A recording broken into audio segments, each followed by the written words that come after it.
भक्तों को राधे राधे। आपको अपनी ज़िंदगी में जब कभी भी छोटी से छोटी या बड़ी से बड़ी कोई भी परेशानी आ जाए तो भगवद गीता के ये 30 उपदेश उस वक्त पर आपको बहुत काम आएंगे। ये पवित्र विचार आपके लिए समझना और उसे अपने जीवन के अनुकरण करना बहुत ही आवश्यक है। और ये 30 उपदेश तब से शुरू होकर पहले उपदेश पर समाप्त होंगे, इसीलिए वीडियो के एंड तक जरूर बने रहें और ध्यान से सुने ताकि आपके भी जीवन में कल्याण हो सके। गीता का 30वां उपदेश है भक्त व्यम कृतम कर्म शुभ शुभम। इसका मतलब है कि आपने कोई भी कर्म किया है उसका फल आपको जरूर भोगना पड़ेगा। अगर आपने अच्छे कर्म किए हैं तो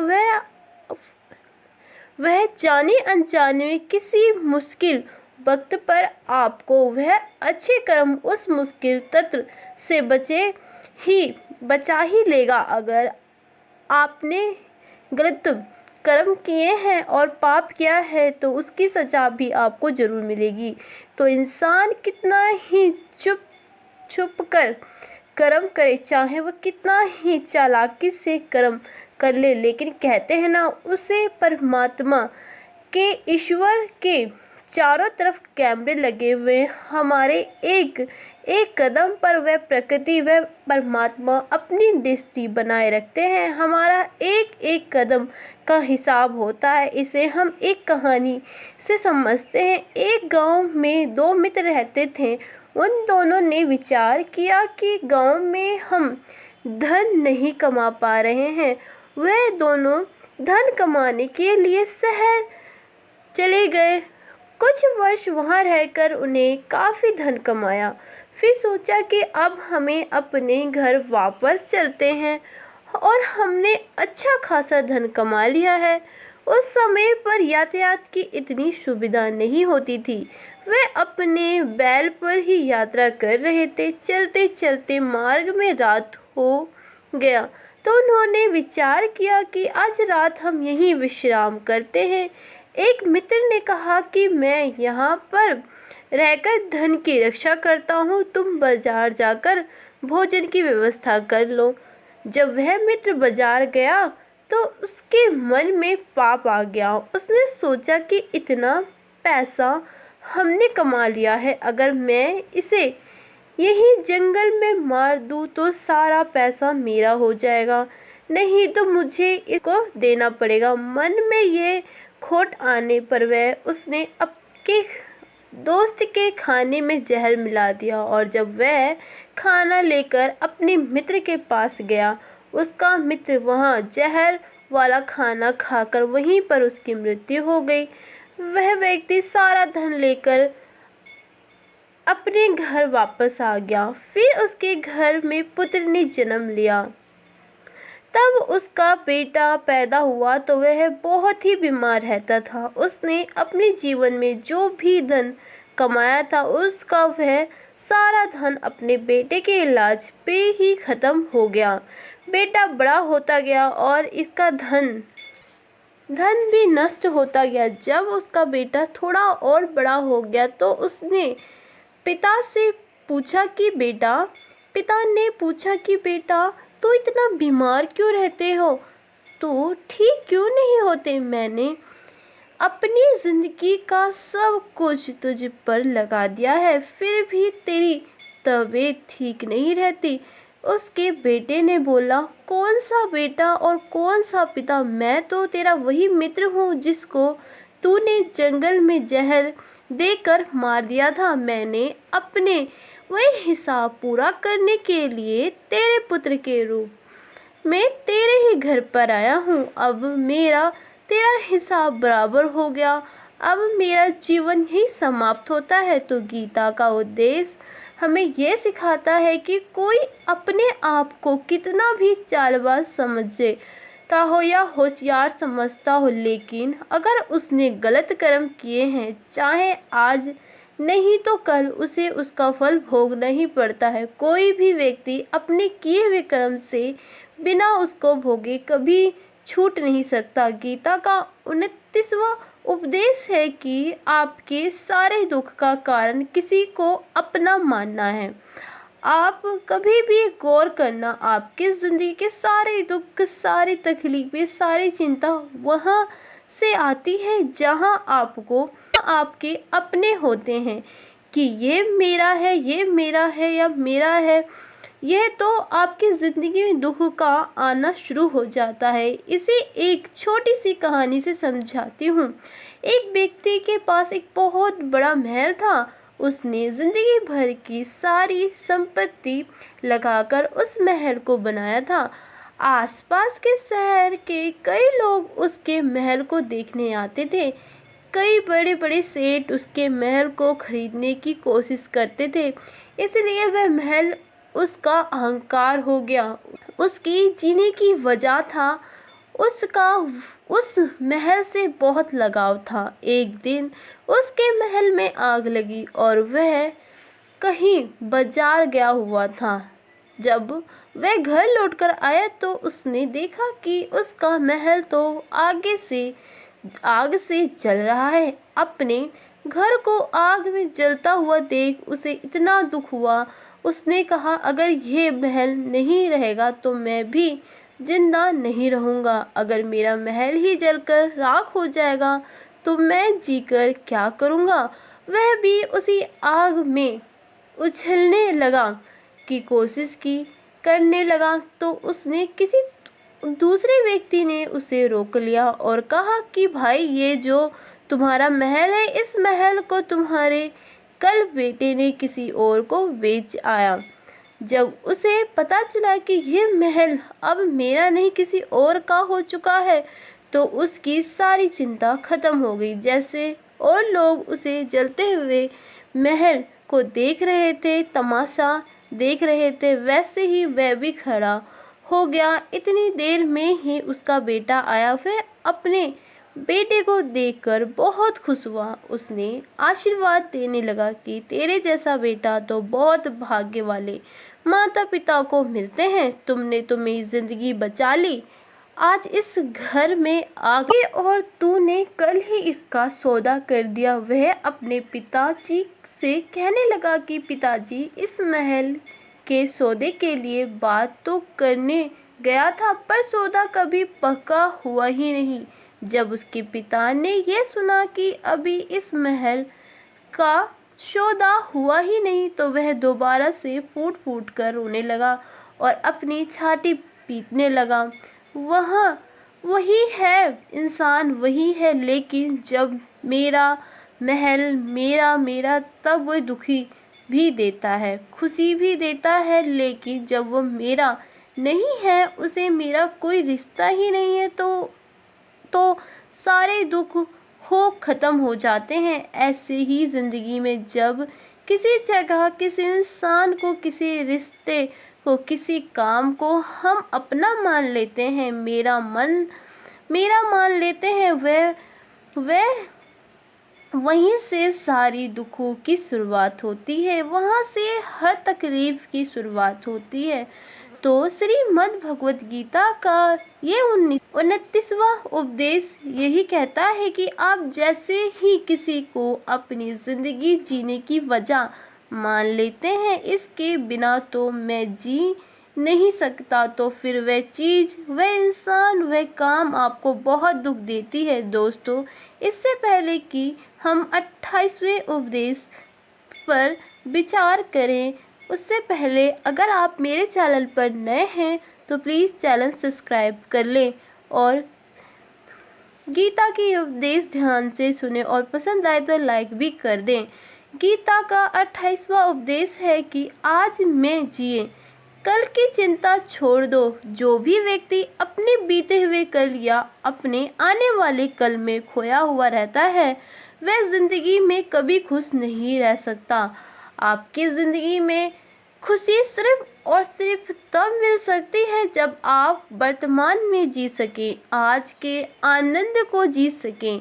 बीते हुए कल और आने वाले कल का कोई वास्तविकता अस्तित्व नहीं होता, वह सिर्फ आपकी बुद्धि और आपके विचार में होता है। उसे सिर्फ आप अपने मन के अंदर जीतते कोई वास्तविकता नहीं होती। इतना नहीं होता उसे सिर्फ आप अपने मन के अंदर और बुद्धि के अंदर जीते हैं, लेकिन जिससे आप वास्तवता वास्तव में जीते हैं वह आपका आज होता है, वह आपका चल रहा पल होता है। अगर आप अपने मन और बुद्धि को अपने भूतकाल और भविष्य काल में लटका कर रखेंगे तो याद रखना आप कभी खुश नहीं रह पाएंगे। और अगर ज़िंदगी में खुश रहना चाहते हैं तो आज में और इसी पल में जीना सीखें। गीता का 27वां उपदेश है कि जो आपके साथ अधर्म करे, पाप करे, गलत करे और उसे दंड जरूर देना चाहिए। अगर आप उससे सहते हैं तो वह आपके साथ और गलत करता रहेगा।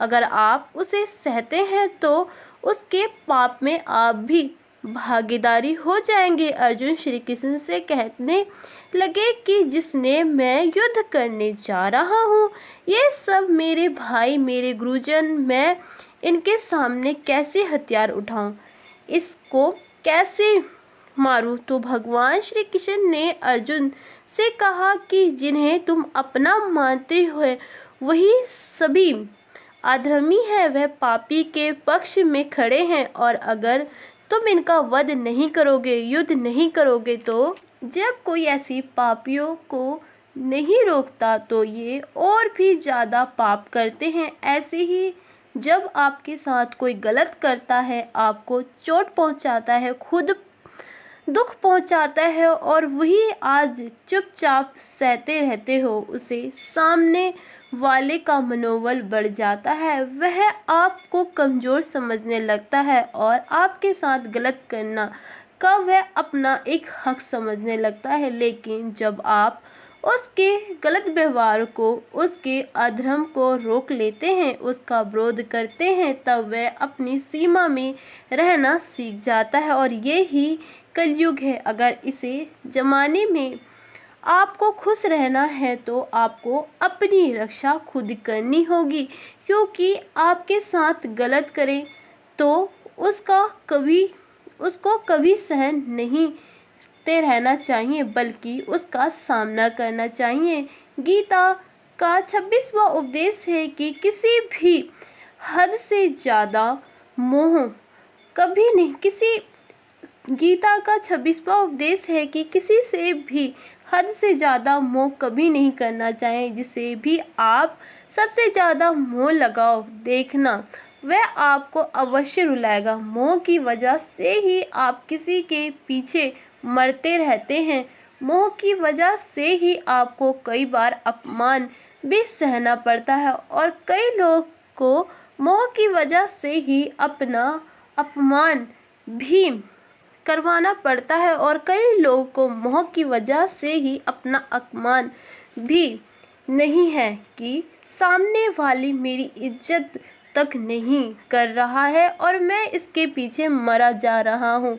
वह आपकी आंखों पर ऐसी पट्टी लगा देता है कि आपको सच और झूठ दिखाई नहीं देता, आपको किसी इंसान का चेहरा दिखाई नहीं देता। आप जो देखते हैं, जो सुनते हैं, उस पर यकीन करने लगते हैं, सिर्फ फिर चाहे आपको कितना ही दर्द मिल रहा हो। अगर आप किसी इंसान को ठीक से समझना चाहते हैं, उसकी सच्चाई को जानना चाहते हैं, तो उसके लिए बहुत ज़रूरी है कि आप उसके मोह से जल्दी बाहर आ जाएं। आपका मोह आपको दुख देता है। जिस दिन मोह ख़त्म, उस दिन आपको किसी भी रिश्ते से कोई दुख नहीं मिल सकता, क्योंकि आपको फिर कोई फ़र्क नहीं पड़ेगा।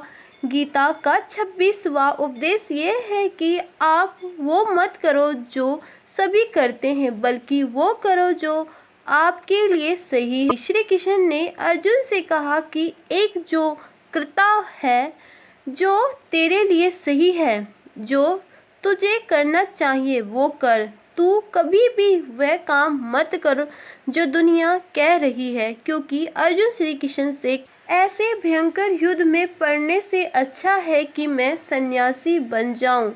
तो श्री कृष्ण ने अर्जुन से कहा कि सन्यासी बनना तेरा कर्म नहीं है, तेरा धर्म नहीं है, तू क्षत्रिय है। तू कर्म और धर्म यही है, तेरा कर्म और धर्म यही है कि तू अधर्मी का नाश कर, धर्म की रक्षा कर।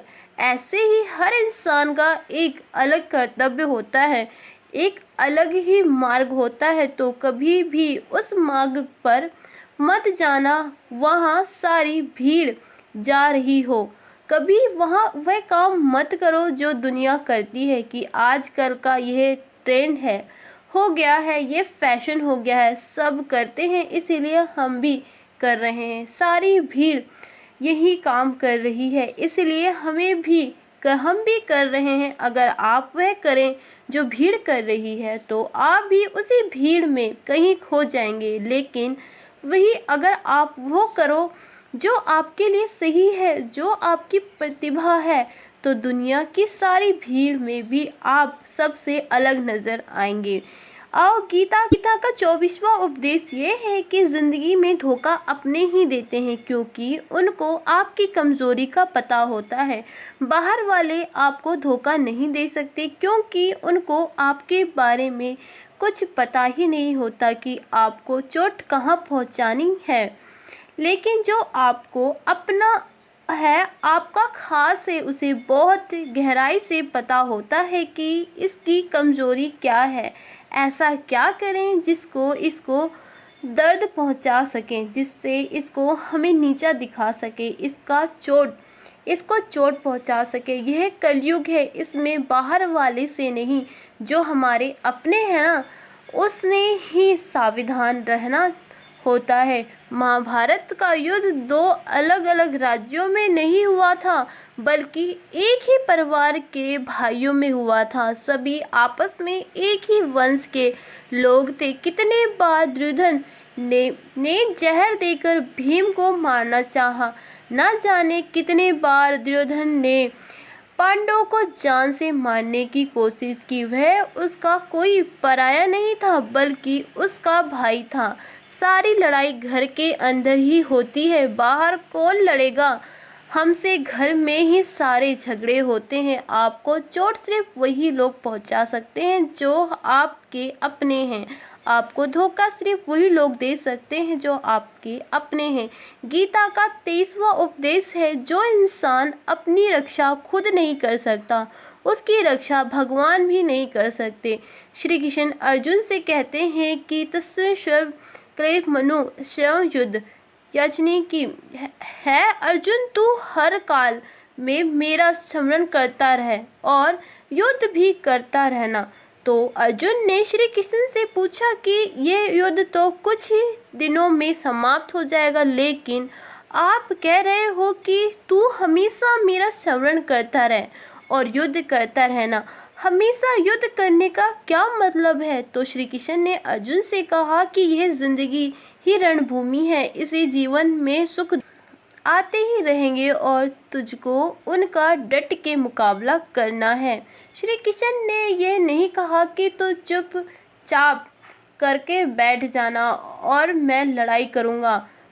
बहुत गहराई है गीता के ज्ञान में। हमारा जीवन की हर डोर भी संभाल के ईश्वर बैठे हुए हैं, लेकिन युद्ध हमें ही करना है। ईश्वर को याद करना है कि ईश्वर मुझे शक्ति दे, मुझे समझ दे, मुझे बुद्धि दे, ताकि मैं अपनी ज़िंदगी की सारी लड़ाई जीत सकूं, मैं ज़िंदगी में सही मार्ग पर चल सकूं। लेकिन आपको अपनी लड़ाई खुद लड़नी पड़ती है। जो लोग ये कहते हैं कि हम कुछ नहीं करेंगे, सभी ईश्वर करेंगे, तो कहते हैं कि आलसी इंसान को देखकर तो भगवान भी घबरा जाता है। आलसी इंसान को देखकर तो भगवान भी घबरा जाता है। यह कुछ नहीं करेंगे, भगवान ने बुद्धि दी है, समझ दी है। ईश्वर आपको प्रेरणा देते हैं, शक्ति देते हैं, लेकिन आपको अपनी रक्षा स्वयं ही करनी पड़ेगी। गीता का 22वां उपदेश है कि कोई भी ऐसी गंदी आदत खुद को मत लगाना जो आपकी ज़िंदगी को बर्बाद कर दे। कहीं ना कहीं महाभारत का यह युद्ध एक जुआ की आदत की वजह से ही शुरू हुआ था। सारा खेल वहीं से शुरू हुआ था, एक ऐसी जुए की लत जहाँ युधिष्ठिर ने अपने भाइयों को दांव पर लगा दिया, अपनी पत्नी को दांव पर लगा दिया और ऐसे जीतने का नशे की अपना सब कुछ गवा दिया। ऐसे ही हम भी अपनी ज़िंदगी में जब कोई ऐसी गंदी आदत लगा देते हैं, चाहे वह कोई भी हो, चाहे वो कैसा भी नशा क्यों ना हो, या मोबाइल के हो या किसी इंसान का कोई भी गलत काम करने की हो, कोई भी गलत आदत जो आपको बर्बाद कर सकती है, अगर आप उसको नहीं छोड़ेंगे तो आपका सब कुछ ख़त्म हो जाएगा। इससे पहले कि आपकी आदत आपको ख़त्म कर दे, आप अपनी गलत आदतों को ख़त्म कर दीजिए। गीता का 21वां उपदेश ये है कि आलसी इंसान कभी कुछ हासिल नहीं कर सकता।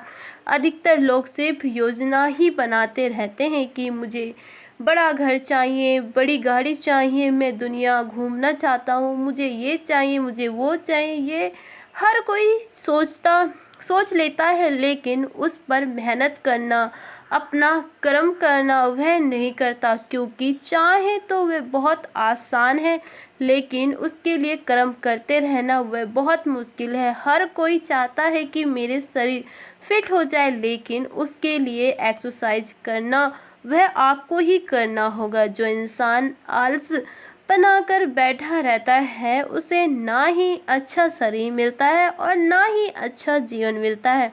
और अगर ज़िंदगी में कुछ पाना चाहते हो तो आलस को अपनी ज़िंदगी से दूर कर देना। आलस के चलते ही आपको कुछ भी मिलने वाले तो नहीं है, लेकिन जो आपके पास है ना वो भी गवा देंगे। गीता का 20वां उपदेश कि ज़िंदगी में अगर खुशी चाहते हो तो मन की गुलामी को त्याग कर दो। क्यों लोग कहते हैं कि हम करना तो बहुत कुछ चाहते हैं, लेकिन कुछ कर नहीं पाते। सब कुछ पता है कि क्या करना है, हमारी ज़िंदगी बेहतर हो, क्योंकि चीज़ है जो हमको नुकसान पहुंचा रही है, लेकिन फिर भी कुछ नहीं पता। सब कुछ आता है, लेकिन समझकर भी चाहकर भी कुछ भी नहीं कर पाते। वह इसलिए होता है क्योंकि आप अपने मन के गुलाम बन चुके हैं। लोग तो अपनी जीभ का भी स्वाद तक नहीं छोड़ पाते, फिर कहते हैं कि हम पतले नहीं हो पाते, फिट नहीं हो पाते, सक्सेस नहीं मिल रही है, क्योंकि जो आप करना चाहते हैं आप वह करते ही नहीं हैं। आपके मन सब कुछ समझकर भी आपको वही करना ही नहीं देता। इसलिए अगर आगे बढ़ना है तो अपने मन के अनुसार चलना छोड़ दें। जो आपके लिए सही है वही आपको करना चाहिए। गीता का 19वां उपदेश ये है कि जो आपका है वह आपको मिलकर ही रहेगा, अगर जो नहीं मिला है उसके लिए रोना छोड़ो। आप जिसके लिए जितना रोएंगे वो चीज़ आपसे उतनी ही दूर चली जाएगी, और जो चीज़ आपकी सच में है वही कहीं ना कहीं आपके पास ज़रूर पहुंच जाएगी। इसलिए जो आपकी ज़िंदगी में हासिल नहीं हो रहा है, हासिल नहीं हुआ है, उसका पछतावा करना, उसके लिए रोना आपको बिल्कुल बंद कर देना चाहिए। गीता का 18वां उपदेश ये है कि आज संसार में जितना प्रेम लगाओ उतना ही जीवन में दुख और पीड़ा का अनुभव करोगे।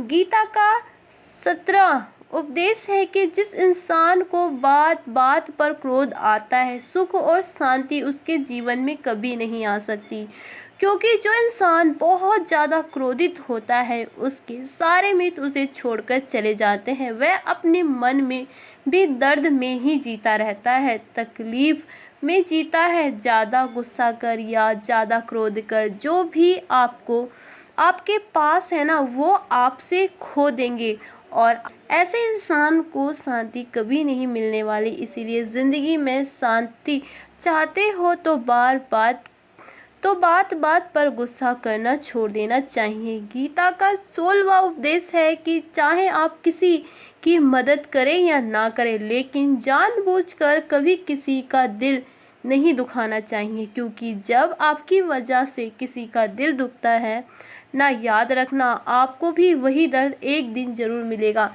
लेकिन जब आप किसी का दिल दुखाते हैं तो आपका भले पता ना चलता हो, लेकिन जब कोई भी आपका दिल दुखाता है तब आपको समझ में आ जाता है कि दिल पर चोट लगने की वजह से कितना दर्द होता है। इसलिए चाहे आप किसी की मदद करें या ना करें, लेकिन किसी का दिल कभी नहीं दुखाना चाहिए। गीता का 15वां उपदेश ये है कि जो मुश्किल वक्त में जो दुख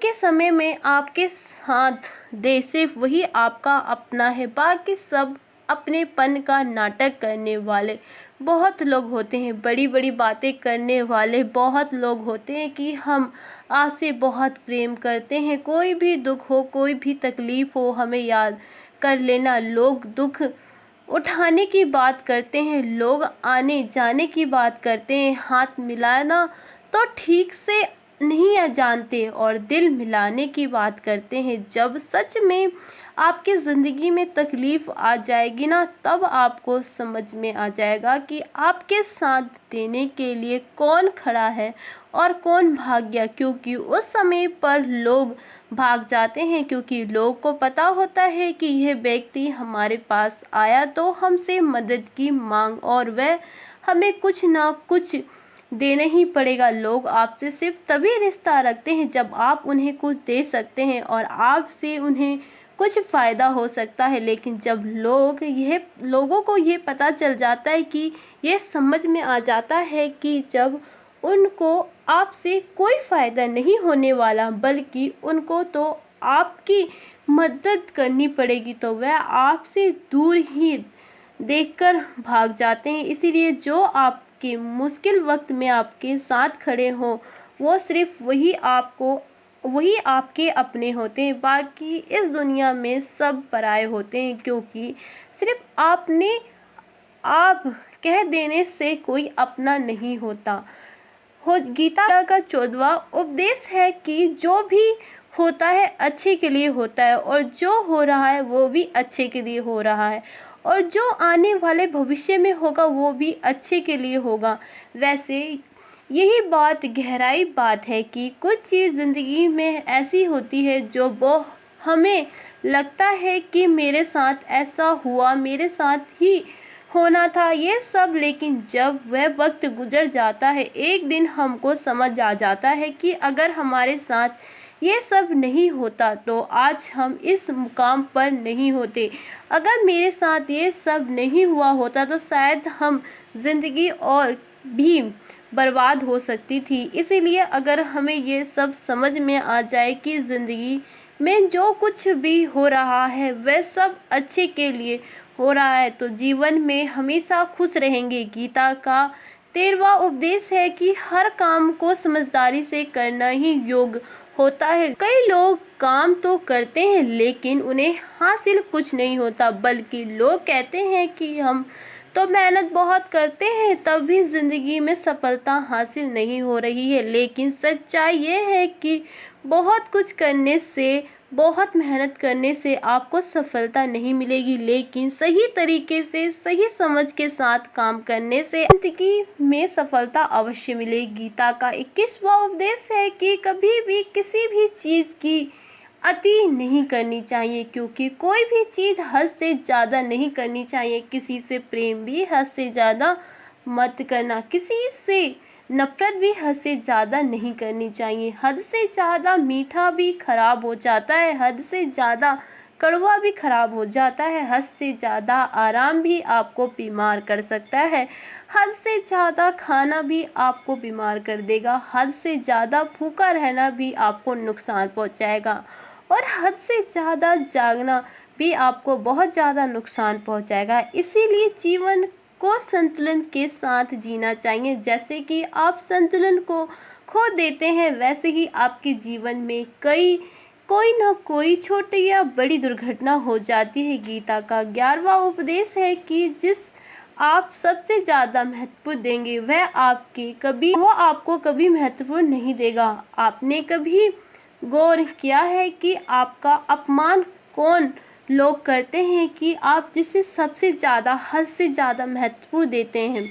दूसरे की इज्जत करनी अच्छी बात है, पर दूसरों की अगर बहुत ज़्यादा इज्जत करेंगे उनकी नज़र में आपकी इज्जत ख़त्म हो जाती है। इसलिए किसी को भी कभी भी अपना सब कुछ नहीं बनाना चाहिए कि तुम ही मेरे सब कुछ हो।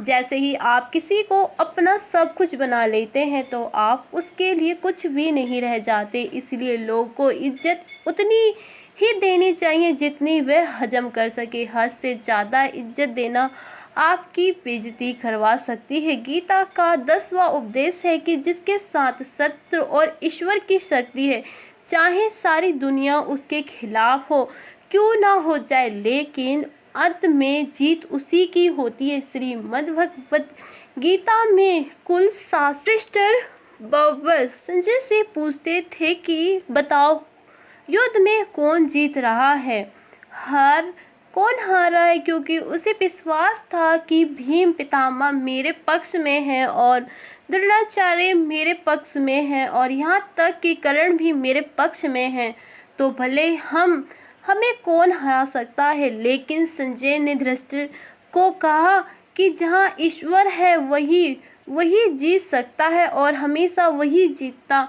हुआ आता है, चाहे आपके पास कितनी भी शक्ति क्यों ना हो। लेकिन सत्य और ईश्वर जिसके लिए खड़ा हो जाए उसे दुनिया में कोई भी नहीं हरा सकता। गीता का 9वां उपदेश है कि किसी पर भी आंख बंद करके भरोसा नहीं करना चाहिए। जैसे महाभारत की कथा में युधिष्ठिर ने कितने बार षड्यंत्र कर पांडवों को मारने की कोशिश की, आग में जलाने की कोशिश की, पर वह धर्म पर चलने वाले लोग बार बार उसकी हर बात में आ गए। यह बात और है कि ईश्वर उनकी रक्षा कर रहे थे, पर जिस पर वह अपने भाई समझ रहे थे उसे वह अपने सगे समझ रहे थे। जिस पर वह भरोसा कर रहे थे वह उनकी मृत्यु करवाना चाहता था। इसलिए भरोसा करते समय अपनी आँख जरूर रखनी चाहिए। गीता का 8वां उपदेश है कि जीवन में वैसे तो लड़ाई झगड़े से बचना चाहिए, लेकिन जब बात आपके चरित्र या सम्मान और अधिकार की हो तो लड़ना भी चाहिए। अर्जुन भी महाभारत का युद्ध करना नहीं चाहते थे, लेकिन के सामने उसके अपने खड़े थे, लेकिन श्री कृष्ण ने उन्हें उपदेश दिया कि यहाँ पर बात लड़ाई की नहीं, तेरे सम्मान की है, तेरे चरित्र की है, तेरे अधिकार की है। और जो द्रौपदी के साथ कौरवों ने भारी सभा में अपमान किया, उसे नंग करने की कोशिश की, इतना बड़ा अधर्म किया, वह तुम्हें कभी नहीं सहना चाहिए। इसीलिए बात जब आपके चरित्र पर आ जाए, आपके सम्मान पर आ जाए, तो चाहे वह आप अपने ही क्यों ना हो, आपको उनके साथ अवश्य ही लड़ना चाहिए। गीता का 7वां उपदेश है कि चाहे कितना भी बुरा वक्त आ जाए, लेकिन जो इंसान ज़िंदगी में कभी हिम्मत नहीं हारता वह सब कुछ हासिल कर सकता है। जब पांडव लोग जुए में सब कुछ हार गए, उनको 12 साल के लिए वनवास मिला और 1 साल के अज्ञातवास। वे भिक्षा मांग के अपनी जिंदगी को पालते थे, भयानक जानवरों के बीच जंगलों में भटकते रहते थे, लेकिन इतनी मुश्किल वक्त झेलने के बाद भी आखिर में विजय उन्हीं की हुई, क्योंकि उन्हें अपने अंदर कभी हिम्मत नहीं खोई। ऐसे ही आपकी ज़िंदगी में कितनी ही मुश्किल वक्त क्यों ना आ जाए, लेकिन आपके अंदर अगर हिम्मत है तो जीत आपकी अवश्य होगी। गीता का 8वां उपदेश है कि जो किसी और का है उस पर कभी अधिकार अपना नहीं जमाना चाहिए, कभी कब्जा नहीं करना चाहिए। जब शकुनी ने षड्यंत्र कर पांडवों की हस्तिनापुर में अलग करवा दिया, एक राज्य दिया जहाँ की भूमि भी बंजर थी, जहाँ पर कुछ नहीं हो सकता था, लेकिन पांडवों ने उस शहर को इतना सुंदर बना दिया, इतना बेहसीन बना दिया कि हस्तिनापुर भी उसके आगे फीका लगने लगा। और उसके बेहों को और सुख और को देखकर युधिष्ठिर अंदर ही अंदर जलता था। इसीलिए उसने कई षड्यंत्र कर उनका वह अखंड प्रथम भी उनसे छीन उस पर भी कब्जा किया। तो उनको आखिर में परिणाम ये हुआ कि जो चीज़ उनके पास थी वो भी उनके पास नहीं रही, उसी वो भी गंवानी पड़ी। इसीलिए जो आपका नहीं है कभी भी उस पर अधिकार नहीं जमाना चाहिए।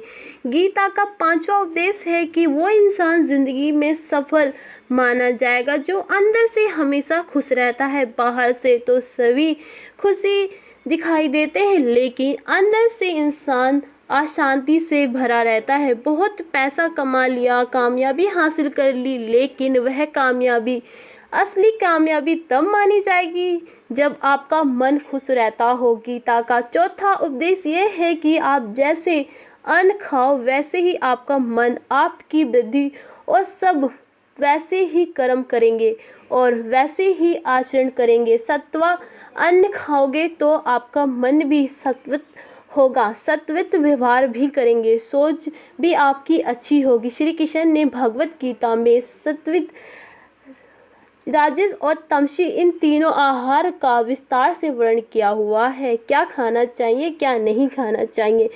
और गीता का 3रा उपदेश है कि बुरा इंसान कभी अपनी बुराई नहीं छोड़ेगा, चाहे आप उसके साथ कितना भी अच्छा चल लो वह आपकी तकलीफ अवश्य ही देगा। इसलिए जो जैसा है आप उसके साथ वैसे ही व्यवहार करें। बुरे इंसान के साथ आप कितने भी अच्छे बन जाओ वह कभी भी अच्छा नहीं बन पाएगा बनने वाले। युधिष्ठिर जंगल में पांडवों को मारने के लिए गया था, लेकिन वहां पर भी लोग ने दुर्योधन को पकड़ लिया। उसका मित्र कर्ण भी उसे छोड़कर भाग गया। वह भले दुर्योधन को मार देना चाहते थे, लेकिन युधिष्ठिर अपने भाई की रक्षा करने के लिए वहां पहुंच गए और उसके जीवन की रक्षा की। लेकिन उसके बाद क्या हुआ, वह हमेशा पांडवों को नुकसान ही करता रहा। इसीलिए अगर कोई इंसान बुरा है उसके साथ आप प्यार अच्छे